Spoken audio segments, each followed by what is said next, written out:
Whoever controls Africa controls the world because Africa has the largest deposits of non-renewable resources.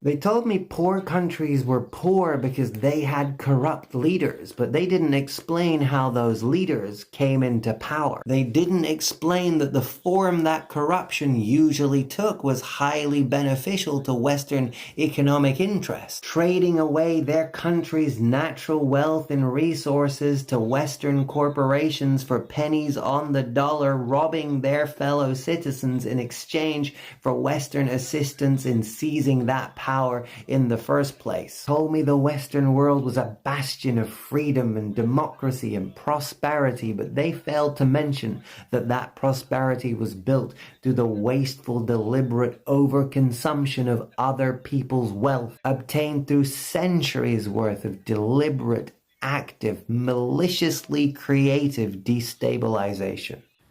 Well, this is where the Eden question comes out.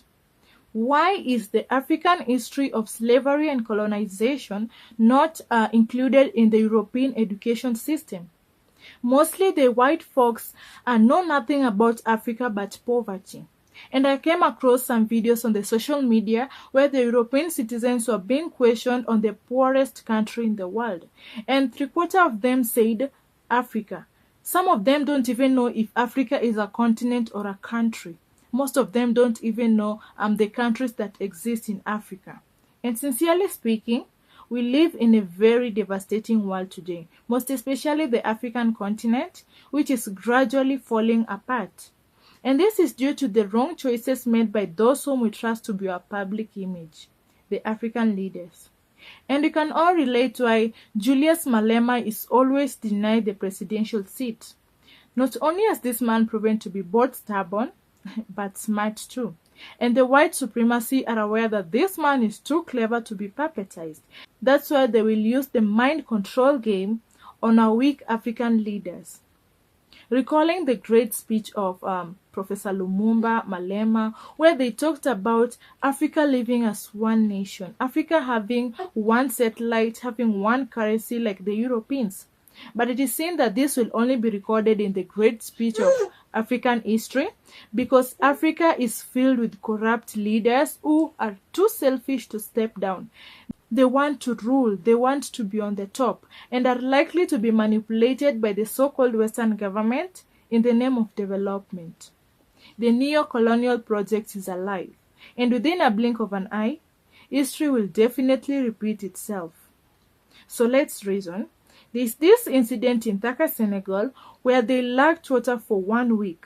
So they were so desperate and appealed to dear France to come and help fix the water problem. They did not appeal to Nigeria or Ghana or any other neighboring country in Africa. They said, no, it must be France, it must be Paris. And the French military were imposed on different parts of Senegal and they were subjected to the worst. And yet we are the same people who keep on blaming the colonizers for taking over our lands. Are we not the same Africans who are calling them because they will gladly come to our rescue? And with another big motive. We are our own enemies. If we cannot stabilize the tragedies that circum our own countries, how is Africa ever going to stand as one? The truth is, it's a million miles from the reality of EU-Africa trade policy as it exists now. Because our economic relations with Africa are simply a continuation of European colonialism, perpetuating exploitation by other means. Africa trades more with Europe than it does with itself. It's portrayed as a poor continent, but actually it's the richest. It's just that the people there are denied the fruits of their land and their labour by unequal economic relations, by unfair trade rules, by illicit capital flights into the Western banks, and by multinational corporations allowed off the leash by Washington, London and Brussels. I don't think you'd have to be a genius to know that the last thing the Horn of Africa needs is more foreign military bases, more weapons and more European meddling. What we call our strategic relationship isn't about human flourishing, it's about the EU's ambitions as a superpower. There's now a new great game in the Horn of Africa. Greater and lesser powers are pockmarking the place with military bases. France, the US, China, Germany, Japan, Italy, Saudi Arabia all have a presence in the tiny area of Djibouti alone. Mercenaries are swarming in from all quarters. The entire region is being militarized. War is in the air. And what about the people facing climate and food insecurity? None of this benefits them. We talk about instability, but we only make it worse. We flood the place with weapons, hand over the profits to European arms companies, and charge the bill to our citizens. And then with the carnage, we go back in and we do it all again. It's a racket. Strategic relationship, it's one thing after another, isn't it? Really, it's the same as it ever was. Under this new scramble, the IMF and the World Bank are back. The British are here, the French are here, the Qataris are here, the Americans, the Chinese are all here. And this time round, they're so subtle that we don't even recognize them. Their success is based on our failure. So here's a very quick question. How is Africa, with so much wealth, the poorest continent in the world? And why are the African people the poorest, and yet Africa is the richest continent in the world? And surprisingly, Africa is the most important continent in the world. Africa and the Middle East power the entire global economy. They contribute to, or rather, they power the modern life that we are today. All know Ibrahim Traoré, the current president of Burkina Faso. This man is changing history. He's doing things that most of our African presidents are afraid to do. It's all over the social media. You can go and search the current situation in Senegal and you will be amazed. You will wish that this man was the African president. You can imagine the likes of Traoré and Malema ruling Africa. Because many of our African countries are indebted to the European nations. You can get that feeling when you are indebted to someone, especially when you have a very huge debt. The creditor is always head over heels, and you have nothing to do but to comply and be submissive. And that's the current situation in Africa right now. I don't mean to be rude, but let the truth be told. The Kenyan president is seen sending the Kenyan troops all the way to Haiti, the Caribbean country found overseas, to go and maintain, or rather to go and stabilize the situation that is ongoing. And if you are keen, you will notice that the Kenyan troops are protecting the United States Embassy. What was the aim? Is DRC not facing war? What about Sudan? What about Ethiopia? What about Palestine? Most of our African countries don't live. They survive.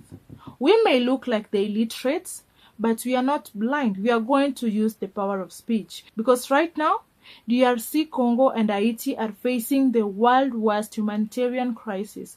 But in most countries, what I see is free Palestine. Is there some kind of racism in there? I'm indeed glad that some of our African leaders came to a realization that you are being manipulated and they made the right decision. Some of them could be seen sending away the European military away from their countries. And the South Africans, they were able to deploy the South African soldiers to go and try and stabilize the situation in DRC because their current situation is the worst. Genocide. These people are hopeless. They are helpless. The European nations know that we are disunited, and when we are disunited, we are easily manipulated. And a good example is Palestine and Israel. There was the case of Palestine attacking Israel, and now it has reversed. The Israelites are now attacking the Palestinians. And the United States are funding the Israelites to keep on attacking the Palestinians. It's like these people are trying to get rid of our strengths. They are using the mind control game on our weak African leaders. We are being manipulated. This battle is intergenerational. If we do not speak now, our children, our grandchildren, and great-grandchildren are going to pay the price. So let the truth be told. So to all leaders who who stand against the white supremacy, you are our African gods, you are our giants, and we salute you.